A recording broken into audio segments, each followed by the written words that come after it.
حضرت داؤد کا روزہ ملتا ہے، بلکہ قرآن مجید میں آپ حضرت مریم اور حضرت زکریا کے روزے کے بارے میں بھی پڑھتے ہیں۔ تو ان روزوں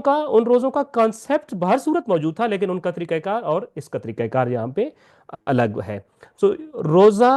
اور ماہ رمضان یہ دونوں ایسی چیزیں ہیں جن کی تقدیس اور جن کا وجود اسلام سے پہلے بھی موجود تھا۔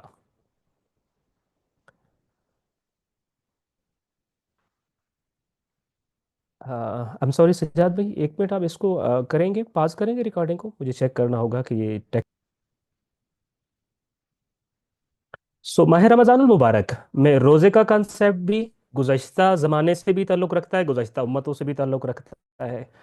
پھر ماہ رمضان کے مقدس مہینہ ہونا اور قرب پروردگار کا مہینہ ہونا، خداوند متعال کے مہمان ہونے کا مہینہ ہونا، اس کا تعلق بھی گزشتہ یعنی ماہ رمضان اسلام کے نازل ہونے سے پہلے بھی موجود تھا، جیسا کہ ہمیں ابھی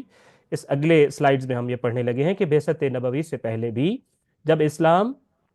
ابھی نہیں آیا تھا اور نہ ہی روزے فرض ہوئے تھے، نبی کریم صلی اللہ علیہ وآلہ وسلم ماہ رمضان میں دعا و مناجات اور عبادت کا خصوصی اہتمام فرماتے تھے۔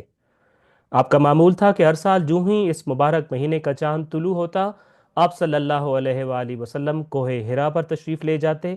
اپنے دنیاوی معاملات سے کٹ جاتے اور پورا مہینہ وہاں عبادت پروردگار میں یوں مصروف رہتے کہ گویا اعتکاف میں چلے گئے ہوں۔ آپ خود کو عبادت الہی کے لیے وقف کر دیتے تھے، یہاں تک کہ ماہ رمضان اختتام پذیر ہو جاتا۔ شوال کا چاند دیکھتے تو کوہ ہرا سے اتر کر بیت اللہ تشریف لے جاتے، طواف کعبہ انجام دینے کے بعد اپنے بیت الشرف میں حضرت خدیجۃ الکبریٰ سلام اللہ علیہا کے پاس تشریف لے جاتے تھے۔ آپ کا یہ معمول اس مہینے کے بیش بہا مقام و مرتبہ اور بے مثل و بے نظیر عظمت و توقیر پر دلالت کرتا ہے۔ ابھی جیسے آپ کے سامنے عرض کیا کہ روزے تو 2 ہجری میں فرض ہوئے ہیں، یعنی روزے فرض ہونے کا جو حکم ہے یہ سن 2 ہجری میں ہجرت کے بعد آیا ہے، جبکہ ابھی ہم اس سلائیڈ میں جو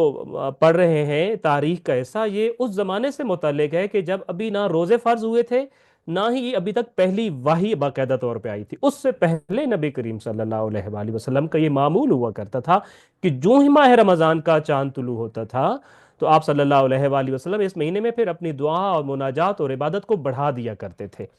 اور اس مہینے کے زیادہ تر حصے کے لیے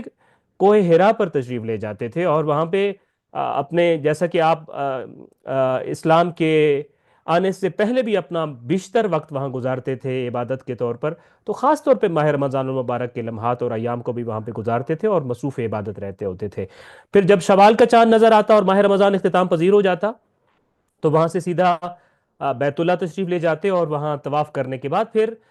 یکم شوال کو حضرت خدیجۃ الکبریٰ سلام اللہ علیہا کے گھر میں واپس تشریف لایا کرتے تھے۔ تو یہ خود ایک دلیل ہے کہ ماہ رمضان المبارک تاریخ میں بھی ایک بزرگ مہینہ، ایک مقدس مہینہ اور خدا کے قرب کی کوشش کرنے والوں کا مہینہ رہا ہے۔ ہمارا اگلا عنوان ہے جس کو آج ہم انشاءاللہ پڑھیں گے، روزے کی حقیقت کیا ہے۔ اب روزے کے حوالے سے ہمارے پاس مختلف کانسیپٹ پائے جاتے ہیں، آپ کہہ لیجیے عملاً آپ مثلاً کہیں پہ بھی کام کرتے ہیں اور آپ دیکھیں گے کہ یکم ماہ رمضان سے کچھ لوگ بالکل پرانی نارمل روٹین میں ہوں گے جیسے کہ عام دنوں میں ہوتے تھے۔ ہاں یہ ہے کہ روزہ رکھا ہوا ہے، کھا پی نہیں رہے ہیں، باقی گفتگو کا انداز، اٹھنے بیٹھنے کا انداز، گپ شپ، آنا جانا اور سارا کچھ بالکل سیم ہوتا ہے۔ کچھ لوگوں کو آپ دیکھیں گے کہ نہیں، ان کے مزاج میں کچھ تبدیلی آئی ہوئی ہوتی ہے کہ وہ پہلے جیسے نہیں ہوتے ہیں، بلکہ کچھ چیزوں میں بہت محتاط نظر آ رہے ہوتے ہیں، جبکہ کچھ دیگر لوگوں کو آپ دیکھتے ہیں تو ان کے تو بالکل معمول ہی ماہ رمضان میں بدل جاتا ہوتا ہے۔ سو روزے آپ کہہ لیں ہم جو ہے وہ پرسن ٹو پرسن ڈیفر کر رہا ہوتا ہے کہ کوئی بندہ روزے کو کیا سمجھتا ہے اور روزے میں کس حد تک احتیاطی تدابیر انجام دیتا ہے اور کون کون سے کاموں سے رکنے کی کوشش کر رہا ہوتا ہے اور کس کس چیز کو اپنے روزے کے لیے خطرناک سمجھ رہا ہوتا ہے اور اس سے دور رہنے کی کوشش کرتا ہے۔ یہ ہمارا عموماً پرسن ٹو پرسن ایک بیہیویئر جو ہے وہ ڈفرینٹ ہوتا ہے۔ لیکن آئیے دیکھتے ہیں ہم نبی کریم صلی اللہ علیہ وآلہ وسلم سے اور پھر امیر المومنین علیہ الصلوۃ والسلام سے پوچھتے ہیں کہ ہم حقیقی روزہ رکھنا چاہتے ہیں، ہمیں روزے کی حقیقت بتلائیے کہ اگر میں چاہتا ہوں کہ مجھے روزے کا پورا فائدہ ملے پھر مجھے کون سا روزہ رکھنا ہوگا۔ تو آئیے انشاءاللہ اس چیپٹر کا، اس عنوان کا آغاز کرتے ہیں۔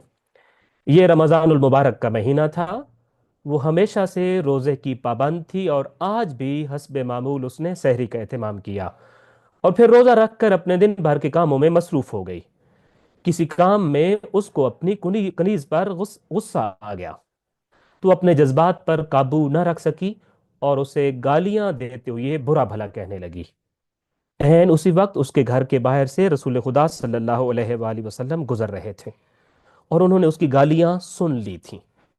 آپ صلی اللہ علیہ وآلہ وسلم نے اپنی اگلی منزل ترک کر دی اور اس کے گھر تشریف لے آئے، کھانا منگوایا اور اسے کہا کہ اسے کھاؤ۔ وہ حیرت زدہ تھی کہ ماہ رمضان کے روشن دن میں صاحب شریعت نبی اس کو کھانا کھانے کا کیسے کہہ سکتے ہیں۔ شاید آپ نے یہ واقعہ پہلے بھی سنا ہوا ہوگا کہ خاتون ہیں جو روزے کی بہت پابند ہوا کرتی تھیں، اور ایک دن روزہ رکھ کے وہ اپنے گھر کے کاموں میں مصروف تھیں کہ کسی کام پر اس کو اپنی کنیز پر غصہ آیا، اور جس پر وہ کنیز کو برا بھلا کہنے لگی اور گالیاں دینے لگی، اور یہ اتفاق ایسا تھا کہ اسی وقت میں نبی کریم صلی اللہ علیہ وآلہ وسلم کا گزر اسی گھر کے باہر سے ہو رہا تھا، اور آپ کے کانوں تک اس خاتون کی وہ الفاظ پہنچ گئے تھے۔ لہٰذا نبی کریم صلی اللہ علیہ وآلہ وسلم اس کے گھر تشریف لائے، اس کو کھانا تیار کرنے کا حکم دیا، اور جب وہ کھانا آ گیا تو نبی کریم صلی اللہ علیہ وآلہ وسلم نے اسے کہا اس کو تناول کرو۔ تو وہ اس بات پہ بڑی حیرت زدہ بیٹھی تھی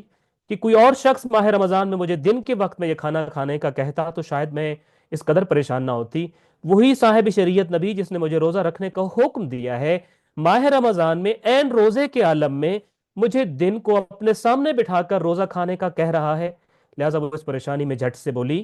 انی صائمتن، یعنی یا رسول اللہ میرا تو روزہ ہے، آپ کیسے کہہ رہے ہیں کہ میں دن کے وقت میں حالت روزہ میں کھانا کھا لوں؟ آپ صلی اللہ علیہ وآلہ وسلم نے اس کا جواب سن کر فرمایا کیف تکونین صائمتن وقد سببت جاریتک ان الصوم لیس من الطعام والشراب فقط، تم کیسی روزہ دار ہو جبکہ ابھی تم اپنی کنیز کو گالیاں دے رہی تھی؟ روزہ صرف کھانے پینے سے اجتناب کا نام تو نہیں۔ نبی کریم صلی اللہ علیہ وآلہ وسلم نے کہا کہ جیسے تم ابھی کھانے پینے سے فوراً سے پیچھے ہٹ گئی ہو جب کھانا تمہارے سامنے آیا ہے، کیوں ہٹ گئی ہو؟ کیونکہ تم روزہ دار تھی۔ پھر تم اپنی کنیز کو گالیاں دینے سے پیچھے کیوں نہیں ہٹی؟ ایک روزہ دار اپنی زبان کو حالت روزہ میں جس طرح کھانے پینے سے آلودہ نہیں کرتا، ایسے ہی برے القاب و الفاظ اور گالیوں سے بھی تو آلودہ نہیں کرتا ہوتا، چونکہ کھانے پینے سے بچنے کا نام روزہ نہیں ہے۔ صرف روزہ کیا ہے؟ روزہ اس سے ایک بلند مفہوم کا نام ہے۔ لہٰذا اس کو پھر سے ایک مرتبہ ہم ترجمہ پڑھتے ہیں کہ نبی کریم صلی اللہ علیہ وآلہ وسلم نے اس کو مخاطب کر کے فرمایا کہ روزے کے بارے میں اپنا کانسیپٹ چینج کرو، روزے کے بارے میں اپنا نظریہ بدلو۔ روزہ صرف کھانے پینے سے بچ کے رہنے اور بھوکے رہنے اور پیاسے رہنے کا نام نہیں ہوتا، بلکہ اس کے علاوہ بھی بہت سارے حدود و قیود ہیں، اگر ان کا خیال رکھا جائے گا تو روزہ ہوگا۔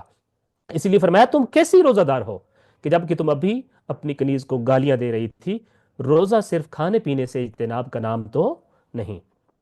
یہ سن کر وہ بہت پریشان اور افسردہ ہو گئی، اور سوچنے لگی کہ نہ جانے اس کے کتنے ہی روزے ایسے ہیں جس میں وہ فقط کھانے پینے سے اجتناب کرتی رہی،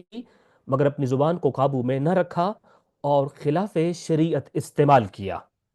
نبی کریم صلی اللہ علیہ وآلہ وسلم اور کنیز خدا میں گفتگو ابھی جاری تھی،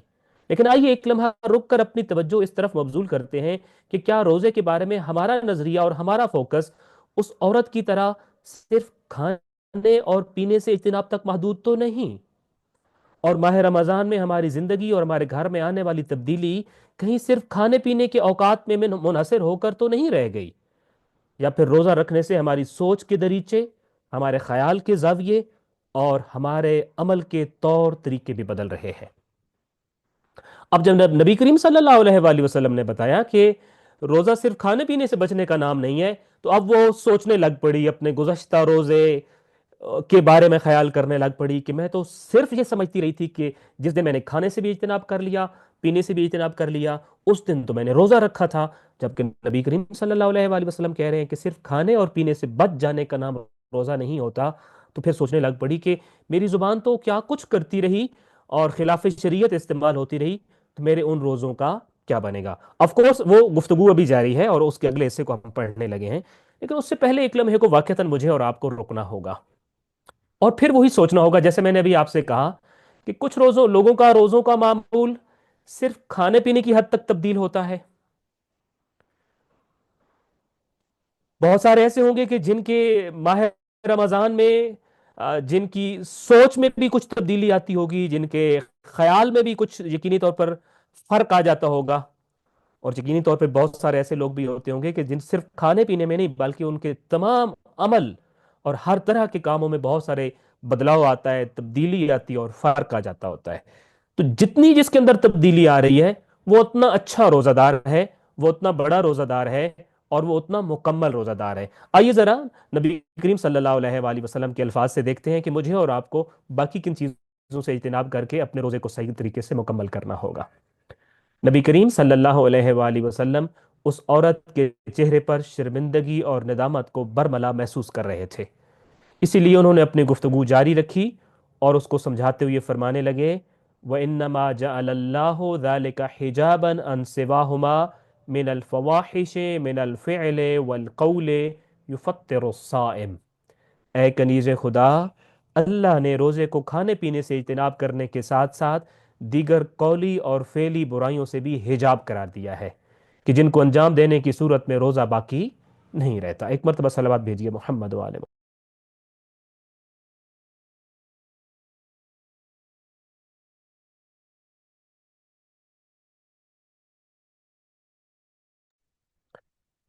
تو نبی کریم صلی اللہ علیہ وآلہ وسلم نے ایک پورا کرائٹیریا دے دیا، اس خاتون کو مخاطب کیا، لیکن در حقیقت میں اور آپ بھی مخاطب ہیں کہ روزہ صرف کھانے پینے سے اجتناب کا نام نہیں، بلکہ ہر وہ برائی برائی جو میرے زبان سے ادا ہوتی ہے یا میرے فعل سے ادا ہوتی ہے، ہر اس برائی سے بچنے کو روزہ کہتے ہیں. اور اگر ان برائیوں سے نہ بچا جائے تو یہ فطر الصائمہ، تو گویا کہ روزہ دار کا روزہ افطار ہو جاتا ہے، روزہ باقی نہیں رہتا، کھل جاتا ہے. زبان سے کوئی گناہ کا انجام دے دیا، کھانا نہیں کھایا، لیکن جو روزے کے اثرات تھے وہ آپ نے کو سمجھیے کہ روزے کے اثرات کا دروازہ بند کر دیا ہے اور روزہ افطار ہو گیا ہے. البتہ اس کا مطلب یہ نہیں کہ اب اس کے بعد کھانا پینا شروع کر دیں. یہ روزے کے معنوی حصے پہ بات ہو رہی ہے کہ معنون یا روحانی طور پر جب انسان برائی انجام دیتا ہے اپنے عمل کے ساتھ، اپنے قول کے ساتھ، بے شک کھائے پیے نہیں، لیکن عملی طور پر اس کا جو روحانی ایک اثر اس پہ ہو رہا ہوتا ہے روزے کا، وہ ختم ہو جاتا ہے، اور عملی طور پر اس کا روزہ اس کو وہ فائدہ نہیں دیتا جو حقیقی روزہ دے سکتا ہوتا ہے. روزہ کا لفظ خود بھی اس معنی پر دلالت کرتا ہے جس کی طرف نبی کریم صلی اللہ علیہ وآلہ وسلم نے رہنمائی فرمائی ہے. روزہ عربی زبان کے لفظ صوم یا سیام کا اردو ترجمہ ہے، جس کا معنی کسی چیز سے رک جانا، ٹھہر جانا یا باز رہنا ہے. اصطلاح میں روزہ سے مراد طلوع فجر سے لے کر اذان مغرب تک ان تمام کاموں سے اجتناب کرنا ہے جو مبطلات روزہ کہلاتا ہے. اچھا، ابھی آپ یہ کہہ رہے ہوں گے کہ ہم نے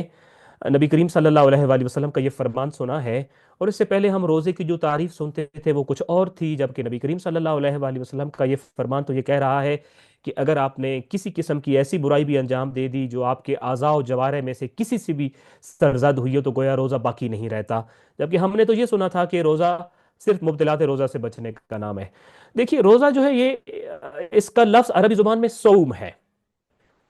صوم کا لفظ جو عربی زبان میں ہے اس کا خود معنی ہی رک جانا یا ٹھہر جانا ہے یا باز رہنا ہے. میں صائم کب تک ہوں؟ جب میں رکا ہوا ہوں، میں ٹھہرا ہوا ہوں، میں باز آ گیا ہوں. کس چیز سے؟ محرمات سے اور کھانے پینے سے. ہاں، اصطلاحی روزہ الگ ہے. اصطلاحی روزے کا مطلب یہ ہوتا ہے کہ اگر آپ نے طلوع فجر سے لے کر اذان صبح سے لے کر اذان مغرب تک ان تمام 8-9 چیزوں سے اجتناب کیا جو مبطلات روزہ کہلاتی ہیں، تو آپ اصطلاحی طور پر روزہ دار ہیں اور آپ کے اوپر کوئی کفارہ واجب نہیں ہوگا. لیکن روزے کا ایک اپنا اثر بھی تو ہوتا ہے انسان کے اوپر. روزے کا اثر کب آئے گا؟ حقیقی صائم انسان کب بنے گا؟ تب بنے گا جب نبی کریم صلی اللہ علیہ وآلہ وسلم نے جیسے اس کنیز خدا کو متوجہ کیا ہے کہ اگر چاہتی ہو کہ روزہ تمہارے اوپر اثر ڈالے اور تم واقعتاً مہمان خدا بنو اور ضیافت الہی کے جو عنوان ہے وہ تمہارے اوپر صادق آئے، تو اس کے لیے ہر طرح کے گناہ کو، ہر طرح کی معصیت کو، ہر طرح کی غلطی کو اور ہر طرح کے برے اعمال سے رک جانا ہوگا. اس بنیاد پر صائم یا روزہ دار ایسا شخص ہے جو ضبط نفس کرتے ہوئے اپنے آپ کو غلط رستوں سے روک لے اور اپنے نفس کو اپنے قابو میں لے کر اللہ کی حدود کا پابند بنائے.